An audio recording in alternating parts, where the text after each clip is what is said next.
Matt Moscona. I'm very important. After further review. Say it one more time. After further review with Matt Moscona. And here we go. Live from the Raising Cane studio. Let's ride!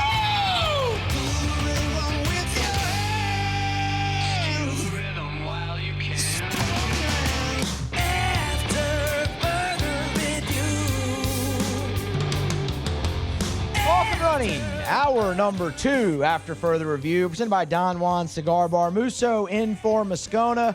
Jordan Kitchens, Paul O'Neill along for the ride, and fired up to have you along for the ride as well. 1 hour in the books, 2 more to go. So send you in to a Memorial Day weekend. Love a good holiday weekend. Tarp is off the field in Hoover.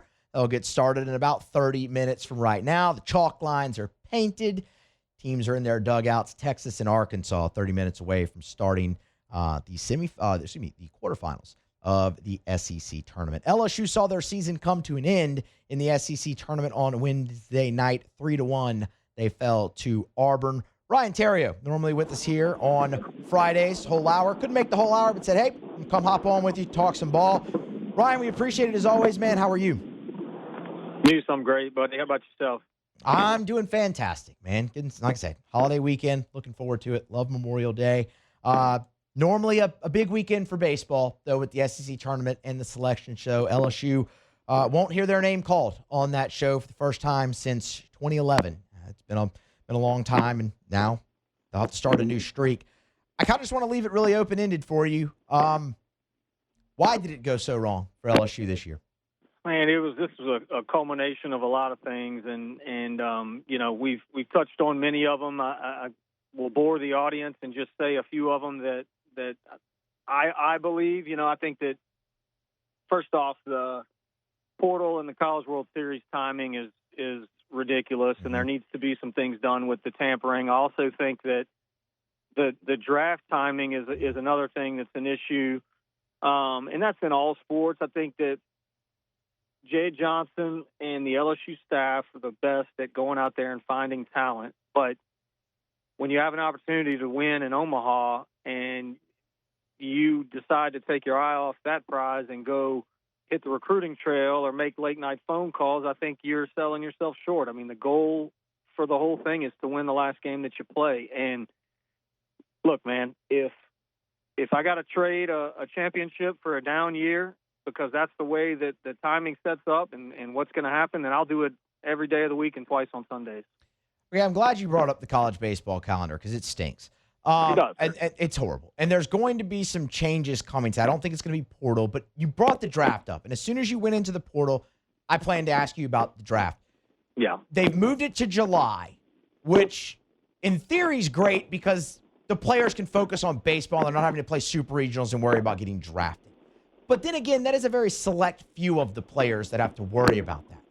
What you lose is the portal. Like, you have guys leave that maybe you weren't expecting to, or That's guys end up in the draft. Are you in favor of moving that back to June and super regional weekend? Because, I mean, look, you went through this. Yeah, I mean, you hit the nail on the head, and you're 1,000% right. There's maybe, 30 or 40 guys that's going to affect. And you would hope that their character is high enough to where, it doesn't affect their play. I'm fearful of the day, though, if it does get moved back where you see kids opting out. Mm.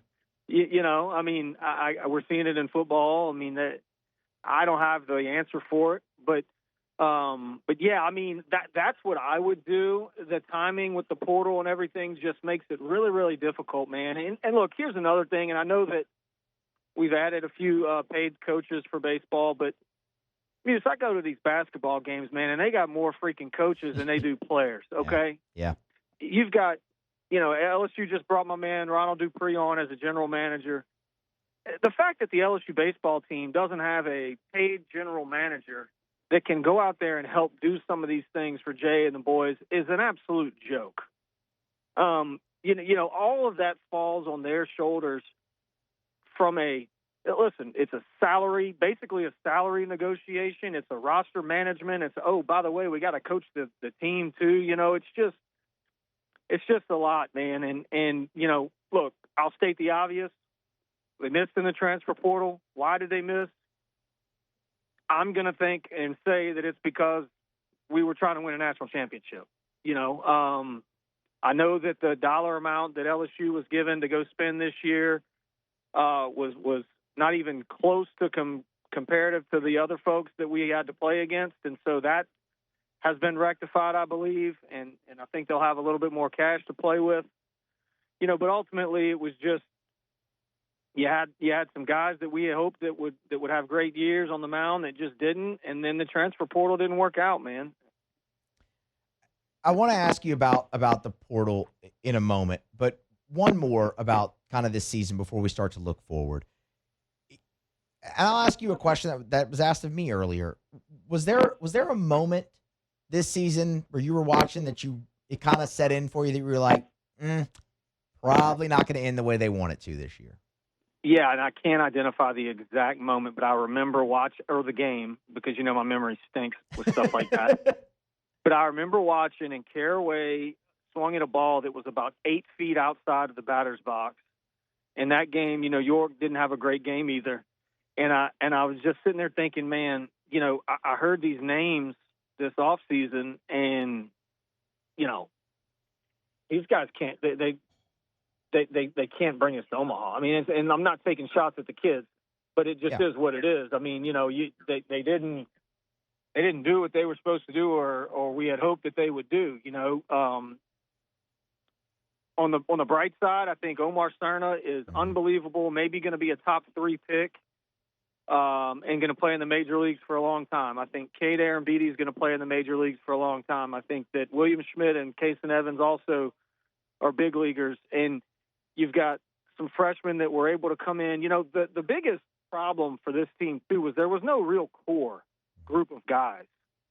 You didn't have a returning core of 3 or 4 starters that you could pencil in and then build around those guys. We didn't have the luxury of doing that. Next year they do. I mean, you've got William Patrick and, I mentioned Arambidi and Cerna. You've got Jack Ruckert. You've got Schmidt and Evans. You've got a core group.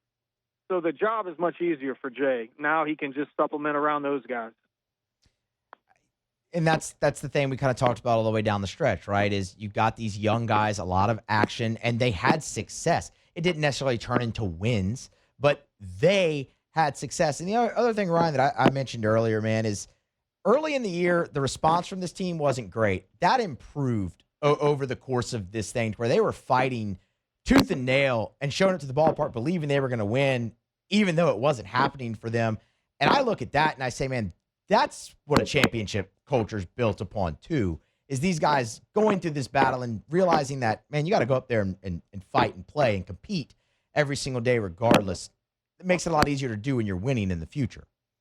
Look, you can take this however you want, but when you're born and raised here in Louisiana, it means putting on that uniform means something for you. And essentially what happened was you took a couple guys out that weren't from here necessarily, and you put in 2 freshmen that were from here. And putting on that jersey, like you just said, meant something to them. And they made mistakes. They did things. I saw Jack make an unbelievable play a couple days ago and then just rushed to throw to third base. And I felt so bad for him because I saw myself doing that. Like, that was something that I would have done as a freshman, and but also he'll go first to third, and he's going to give you a great at bat. I mean, that is exciting for me. You've got a couple more guys coming as well that I think can bring that intensity that you're talking about, that ultimately builds character and wins championships. Man, that play by Ruckert was it was almost. It was great. It was so, it's hard to fault him for it. It was a really high IQ play for a freshman to realize that I don't have a play at first base. Let me see if I can get the guy at third. It kind of looked like it was almost like he felt, oh crap, he's actually far enough off the base at third, and he just But I've done it. I've done it 20 times. And Skip used to. Boy, he used to get so mad at me. He would say, boy, you can screw up a game in a million different ways, can't you? But I felt for him because you're right. Like, it was. He's going to be great, and he's going to go down as being an awesome player, a winner for us, and it's going to be fun to watch. All right, So that's a pretty good segue into this offseason and what you think they do, because you just mentioned the guys from here who love to wear the jersey, the core that they have.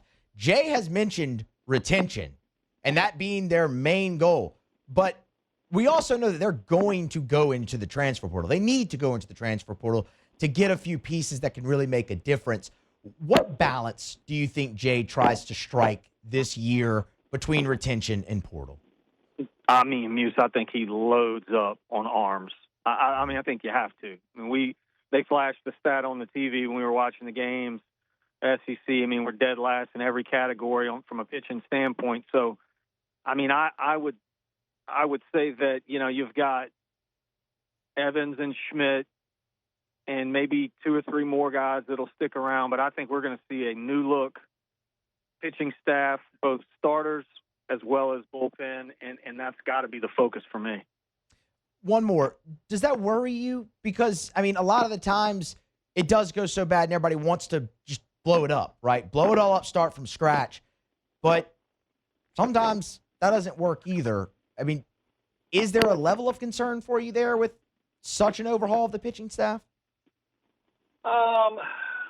Well, you've got 2 guys. You've got 2 guys that are going to be really good.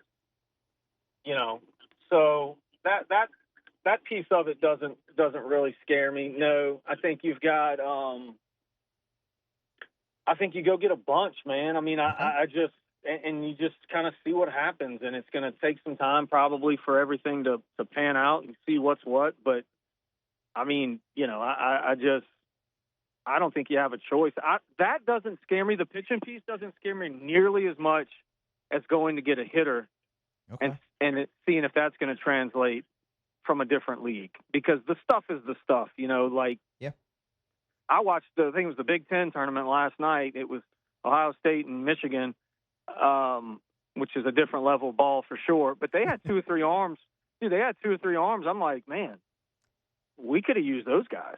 You know, young guys that and it's going to play at any level. It really will. It's fascinating to watch how accessible velocity and stuff is around the country now in college baseball. Like it's absurd. So, man, it's going to be, that's what I've said. It's going to be an interesting offseason because now it's all towards the future, and the future brings hope, and the conversations can be exciting again around LSU baseball. Ryan, we appreciate it, man. Thanks for carving out a segment here to hop on with us and finish out the season. All right, Muse. Have a good one, bud. Thank you. Later, man. That's Theriot. We're set to grab a break, but first, a word from Matt about Rouse's. Memorial Day weekend is here, and however you and your family are choosing to honor our heroes, make sure you swing in to Rouse's because they've got everything you want. Maybe you're heading out to the beach or the lake. Rouse's has all that you'll need, from ice and drinks to something to throw on the grill. Speaking of the grill, maybe you'll be spending this weekend by the pool and throwing some meat on the grill. They got you covered with steaks and burgers and dogs and chips and dips and all the sides. Hey, look, maybe you're making your grocery run this weekend. Make sure you get by Rouse's, the official supermarket of the Saints. Rouse's takes great pride in sourcing locally with their Rouse's branded products. And of course, Rouse's takes great pride in our country and our heroes, which is why we celebrate Memorial Day. So this Memorial Day, however you and your family are celebrating, just know that whatever you're looking for, Rouse's has got it. You can start at the website at rouses.com to check out the specials or check out their Facebook page. Happy Memorial Day from Rouse's. This feels like home. All right. Theriot got me thinking there with a couple things that I want to come back to. We'll stay on time here and stay on the rundown. I have some time in the 5 o'clock hour to kind of circle back to some of the comments that he made with the portal that definitely got me thinking. So we'll do that a little bit later in the show. Right now, we're going to grab a break. We'll come back, talk some LSU football here on AFR. AFR. AFR is brought to you by the Watermark Hotel and the Renaissance Hotel, 2 beautiful hotel properties in Baton Rouge, the Watermark downtown, the Renaissance Southtown right there on Bluebonnet. And when it comes to hosting your event, both the Watermark and the Renaissance are perfect. The Watermark is a gorgeous, elegant spot in downtown Baton Rouge. That wedding reception, that smaller gathering, that meeting space, they can do it. They've kept so much of the history and tradition of that iconic building while modernizing it. The Gregory is a great restaurant inside of the Watermark as well. And then, of course, the Renaissance Hotel. Southtown, right there on Bluebonnet in Baton Rouge.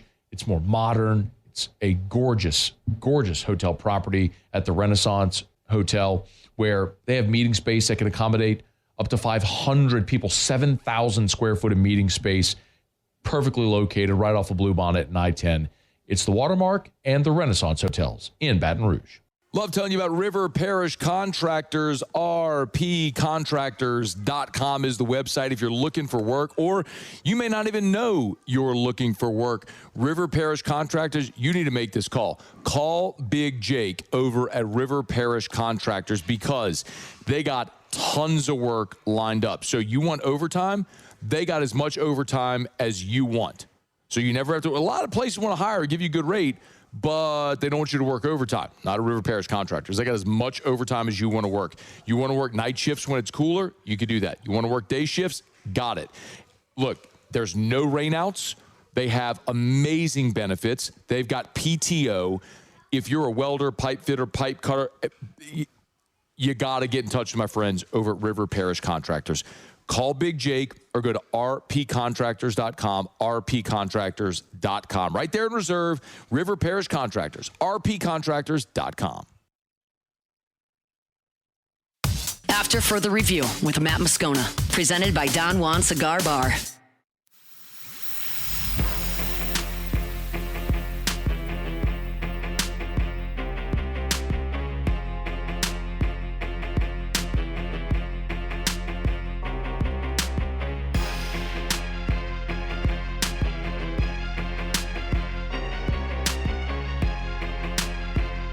All right, back here after Further Review. Thanks to Ryan Theriot for hopping on with us there. Talks a little bit of LSU baseball, kind of put a button on the season. We'll circle back to that conversation a little bit later on in the show. They are about 10 minutes away from getting underway in Hoover in the SEC tournament, Texas and Arkansas. They're in a quarterfinal. LSU football. When you think of LSU football in 2026, there's a few things that come to mind. One of them, transfers. Because you brought in a bunch of them. Number one class in the nation. Of course, you had that a year ago. We know what happened. Different regime. Everything trending up. The offseason. Hope springs eternal. The other thing that springs in the offseason is people's opinions and lists and all of those things. And we make fun of that a lot here on this show. And that's actually how this segment started when I was looking through it earlier today. I'm scrolling the internet. I see Tom Fornelli's favorite transfers, 5 impact players who can tilt the 2026 season for their new teams. And I saw that and I said, Sam Leavitt for LSU, like every list. I'll click on it and just check, but Sam Leavitt for LSU, like every list. And it's not that I don't think Sam Leavitt's going to be massively important for LSU. He will be. And I think he has a great chance to have a great year for LSU, provided the health and the foot and all of that is where it needs to be. So I don't say that in a condescending way towards Sam Leavitt. He's massively important for LSU. He's the quarterback. Like, I understand that. I say it's just because that's the pick that everybody puts forth because of everything that we just went through, how massively important that he is. And you can only talk about that so many times. So imagine my surprise when I opened the list and saw Jordan Seaton as the LSU player to make the list. And that got me thinking. Because if you look back at LSU's 2025 team, what was the undoing? It was the offensive line. We don't actually need to play the hypothetical and you answer the question in the car. No, it was the offensive line. The offensive line was atrocious. You couldn't run the football. Your quarterback got sacked over and over and over again. Yes, Garrett Nussmeier being injured obviously derailed your season as well, but even a healthy Garrett Nussmeier was probably going to take a step back behind that offensive line unit that you had. And it's a lot of turnover there, which is a similar deal to what you had leading into 2025. I mean, you replaced 3 of the 5 starters. That's better than 4 out of the 5, but you replaced 3 out of the 5. And you brought in 2 really big transfers to do it. One of them was Jordan Seaton. And look, Jordan Seaton, top offensive tackle in the portal, guy who started 22 games at Colorado over the last 2 seasons. At left tackle, guy's projected to be a first-round draft pick. He is the can't-miss prospect. You brought in Ba from Maryland. That's a guy who has 1,500 career snaps. Now going into his 5th year at right guard. He should slot in there great. And all the rage out of spring was the offensive line improvement. Listen to Lane Kiffin. Lane Kiffin in spring talking about the improvement of the offensive line and how drastic it was. Yeah, I think that offensively position has probably developed the best, through a couple weeks and, has played well together and, in my opinion, is dramatically improved from when we got here. So that's probably been the one bright spot as you re-looked at the film. Now, again, like I said, I have really high standards and expectations, and we're not tackling, so that obviously creates more yards because there's missed tackles within a game, and you feel a little better. But I think the offensive line is coming along really well. You love hearing that. We all do. But it's the end of that bite that gives me pause. It was spring, and it wasn't a very physical spring. They didn't tackle one time. How can you really get a sense of your O-line and the physicality without that? You can't, not at least in spring. And look, that will ratchet up.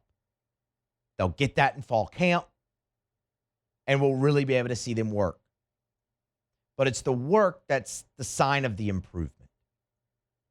And yes, you brought in what looked like can't-miss prospects in Jordan Seaton and Ba, as we talked about from Maryland. Better than what you brought in a year ago. Look, Braylon Moore, that worked out really well. He's back. He's your center. That's retention. That's awesome. A year ago, LSU counted a lot on pieces they had in the program, and they didn't hit. They didn't develop the way that you thought they would, and it never really got better throughout the season. So for him to talk about development, I like hearing that already, even without the physicality. And that is going to give me pause every time until I see them go out there and hit people for real in games and see how this unit functions together. So I will be firmly in believe it when I see it mode, with the offensive line up until that point. I like that you brought in the can't miss prospects. I like that they settled on their 5. Seaton, Bordelon emerged at left guard. We're going to talk about him here in a second. Moore, Ba, Weston Davis. You saw that run out there more often than not in spring. Because while you're not hitting, while the physicality isn't there at this portion of the offseason, they can still work together. They can still get that continuity. You didn't see that from LSU's offensive line, even in fall camp a year ago. So if I'm looking for signs that I go, all right, that can make me believe a little bit, that's one of them.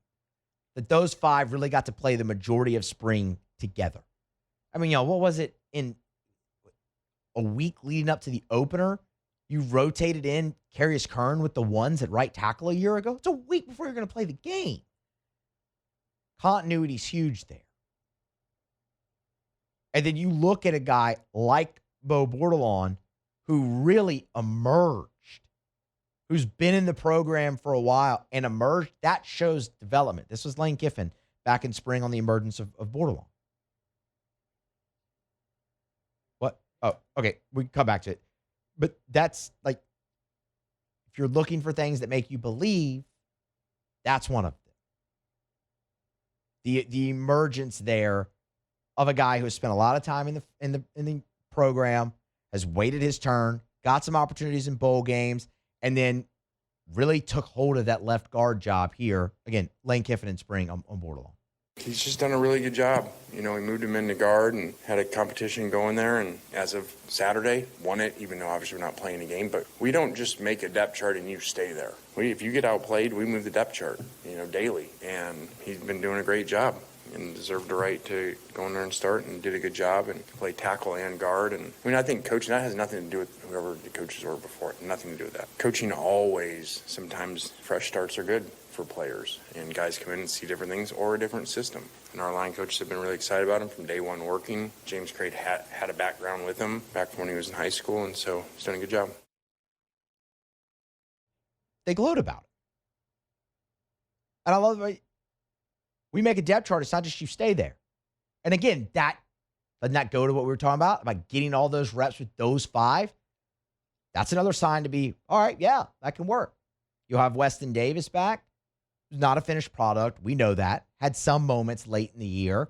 And Lane Kiffin, when he talked about him in the spring, talked about consistency. He just needs to be more consistent.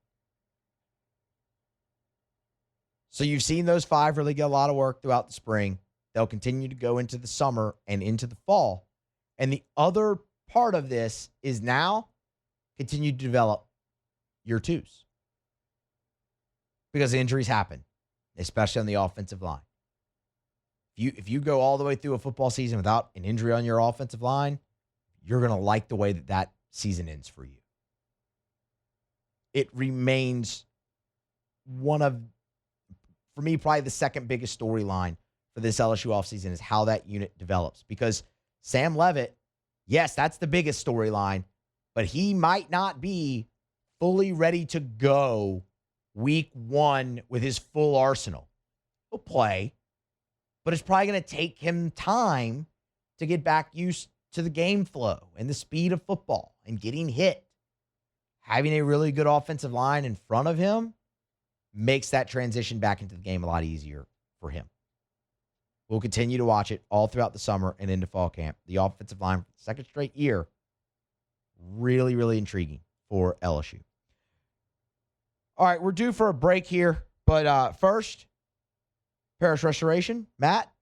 AFR is brought to you by Parish Restoration. Kill mold, remove odor, other harmful pathogens, commercial or residential. As a matter of fact, Parish Restoration, I love the process, by the way. If you go to the website at parishrestoration.com, you can see videos of their patented non-toxic dry fog treatment. So you see exactly what it looks like. Very cool. But they have fogged, over at Parish Restoration, they fogged one of the largest buildings in the entire state of Louisiana. So it doesn't matter if it's your office building, your church, whatever it may be, school, or your home. They can even fog your car. Maybe your car has a weird odor, musty smell. Maybe you bought a used car from a smoker and you can't get that smoky smell out. This will do it. They'll come while you're at work, fog it. By the time you're done with work for the day, boom, you're back in a clean-smelling, fresh-smelling vehicle. It's Parish Restoration. Learn more at parishrestoration.com. Parishrestoration.com. Do business with someone you know. Parishrestoration.com.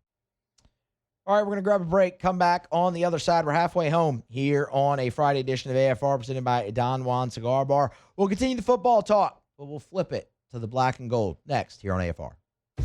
AFR.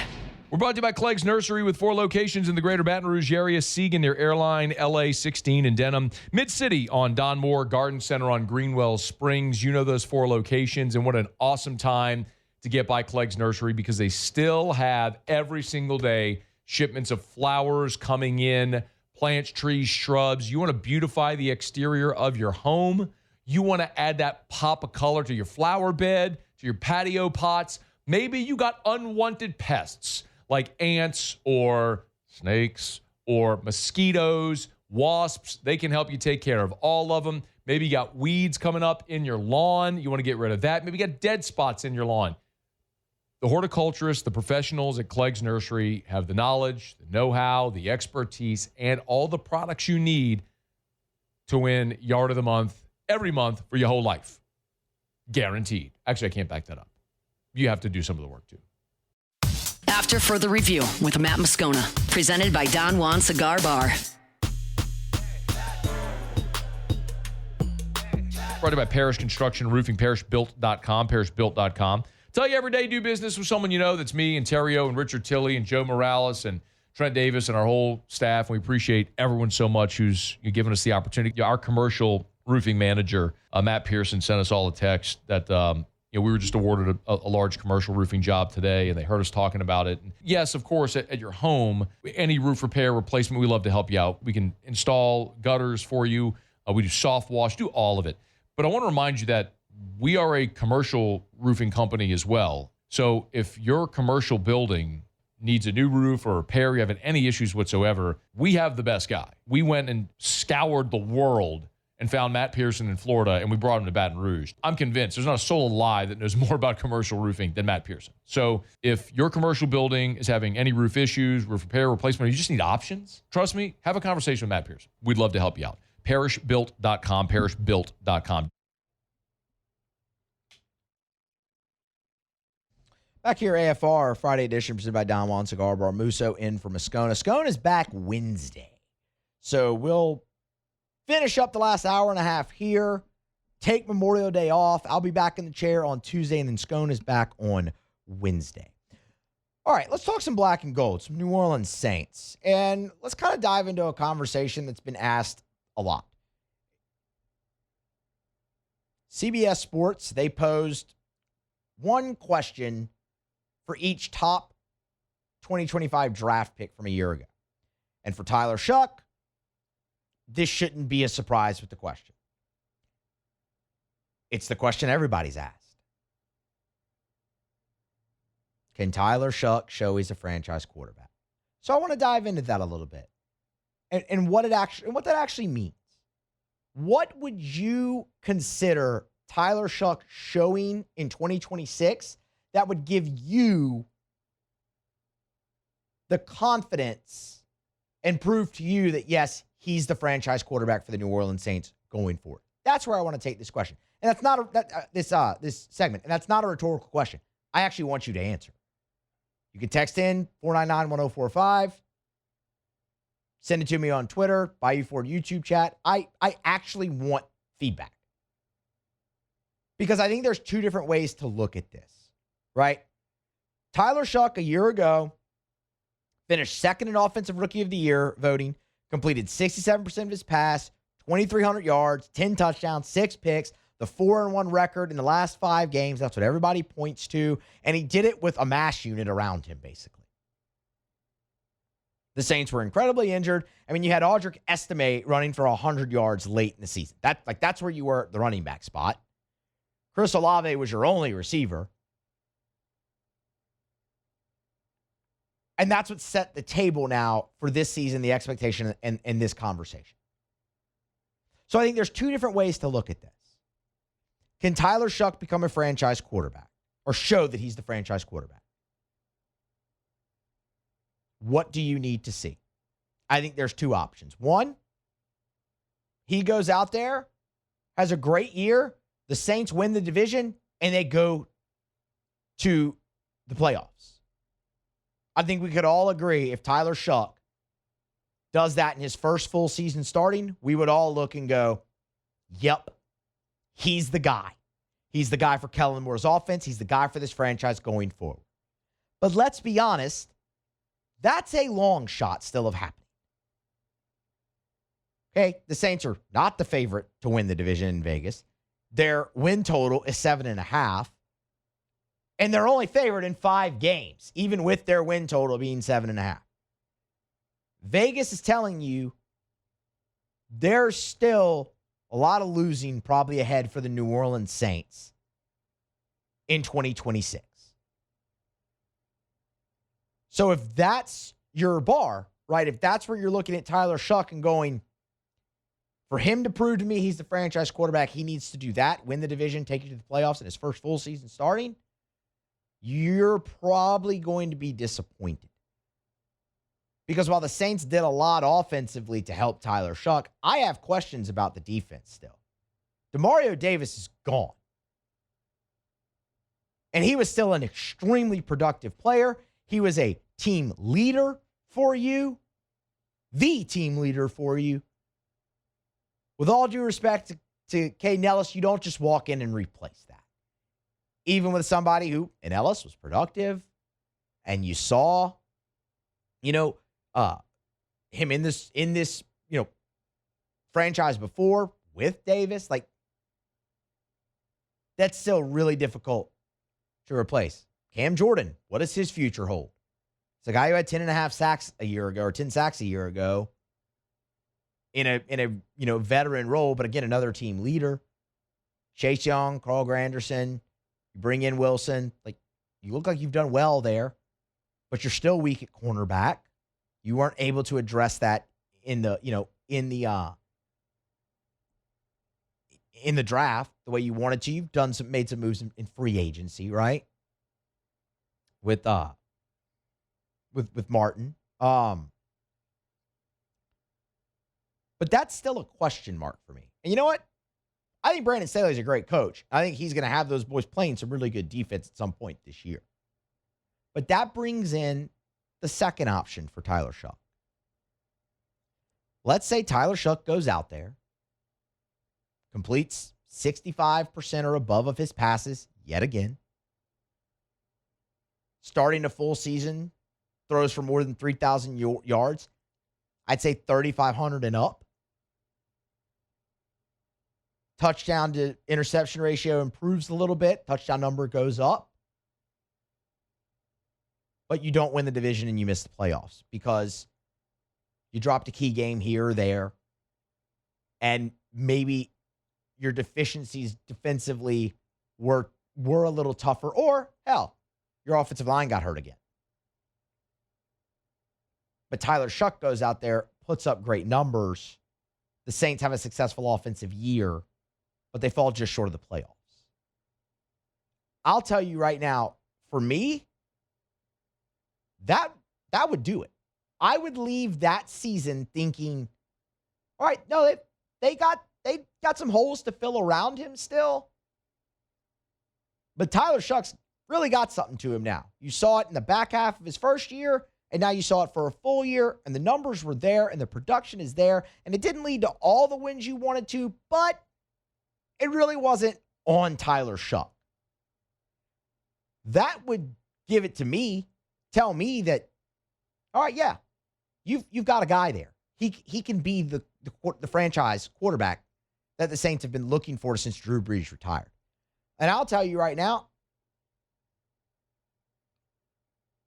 while I think the Saints are more than capable of winning the NFC South because the division just isn't very good, and you beat the Panthers last year who won it, beat them twice, actually, and Bucks, you beat them. Like, while I think they're capable of doing it, I think the latter scenario that we laid out is probably the more likely scenario. When you look at these early point spreads, when you look at their win total, when you look at their odds to win the division, as we said, Vegas is telling you there's still probably a lot of losing. But can you get value out of that losing, specifically with Tyler Shough? You've fixed everything around him offensively, you feel. He goes out, has the great season with that. You fall just short. Now you really go in on defense, and you go into the third year feeling really good that he's your franchise quarterback, and that maybe now you are the favorite in the division. Both of those would work for me, but I think the latter, the one we just discussed, is more likely. Let me know your thoughts. Jordan, do you have a thought there? What does Tyler Shough need to do to show you that he is the franchise quarterback? All I really need from Shough this season, I'm going to say 8 to 9 wins. I'm not going to jump out the porch. That would probably win the division. Exactly. You know, we're not asking much out of the NFC South. We're not asking Tyler Shough to be on some Josh Allen, Lamar Jackson. I don't need that. It's year 2. I'm more about the steady, gradual approach. He did a good job of not, limiting the turnovers. You want to see a year 2 leap, but I'm not over here like, man, he needs to jump out and become an MVP candidate. That's not where I'm at with it. I don't think that's what this team needs exactly yet, because a tale that I don't want the Saints to go down, I don't want the Saints to be like the Washington Commanders, how Jaden Daniels they kind of overexceeded expectations year 1, and they just put everything in, all right, we got to go for it year 2, and you see where they're at right now. They go sign on these old guys and they can make a run. So I don't want to rush the process. It's a process, and I'm just more about the steady, gradual approach. I feel like if you just start the season, I know it's the beginning of the season, but if you can split one of those 2 games, that'd be huge. Then I ain't going to say I've seen enough, but like, all right, we're going in the right direction. If you can split between Detroit, and I think the second game was the Ravens? Yes. Detroit and the Ravens, yeah. If you can both on the road. Both on the road. So if you can start the season out 0-2 and Shough shows you something in one of those games, I'm not asking for both of them, but if you can split them, I can say we're moving in the right direction. Okay, so you're kind of in between the two scenarios I laid out. Yes. Because I could pose it to you and be like, you said 8 or 9 wins. Their win total 7.5. What if they finish 7-10, but the offense has a really good year behind Tyler Shough? Yeah, it depends on how it looks. I'll say that. Depends on how that 7-10 looks. Like if they're, I would accept that 7-10. Oh, I can't believe I'm saying this. I'm accepting the 7-10. I will accept that 7-10 if they start off abysmal in the beginning of the year and somehow, some way it would be like a repeat of last year. Yeah. But they just, start winning down the stretch. And then But if Shough throws for over 3,000 yards, improves on the touchdowns, I'm moved. Like then you look at it and you go, okay, you have a few more holes to fill. Yes. And that, like, I'd love 8 or 9 wins. I think the 7-10 thing is the more likely scenario. As we sit here right now, they haven't even started OTAs. Yeah. They open OTAs on Wednesday, which is going to be great and get to see them out there again. But it's just fascinating because, again,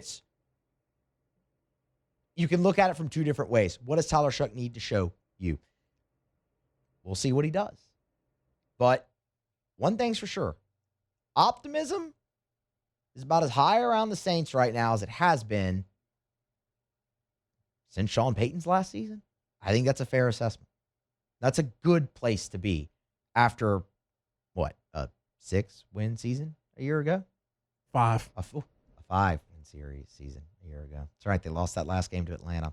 That would have got them. It's kind of good, though. 11. We got that 4th-place schedule. That's true. You got the 4th-place schedule. And that could play into the 8 or 9 wins. So, it's going to be fascinating. It's fun to have these conversations around the Saints instead of, man, when are they going to fire Dennis Allen?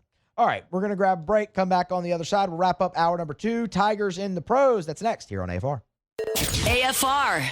Brought to you by Glow Resources. If you are a business owner, if you're an HR manager, a VP, an ops manager, if you're the person in charge of hiring at your job, at your place of business, and you're having trouble finding the right people, you need Glow Resources. And I want to remind you, Glow Resources, they're exceptional when it comes to skilled blue-collar workers and also white-collar divisions. Remember, Glow Resources has a full professional placement division. So we're talking about office administrators, executive-level assistants, assistant controllers, plant managers, scheduling assistants, basically any type of office job. Accounting, HR, marketing, managerial, supervisor roles. If you're having trouble finding those people and sometimes hard to fill roles, Glow Resources specialize. They recruit nationwide. For example, they had a Baton Rouge company that was looking for an engineer. They found the employee in Florida to work the job in California. It's Glow Resources. Check them out online today. glowresources.com. After further review with Matt Moscona, presented by Don Juan Cigar Bar.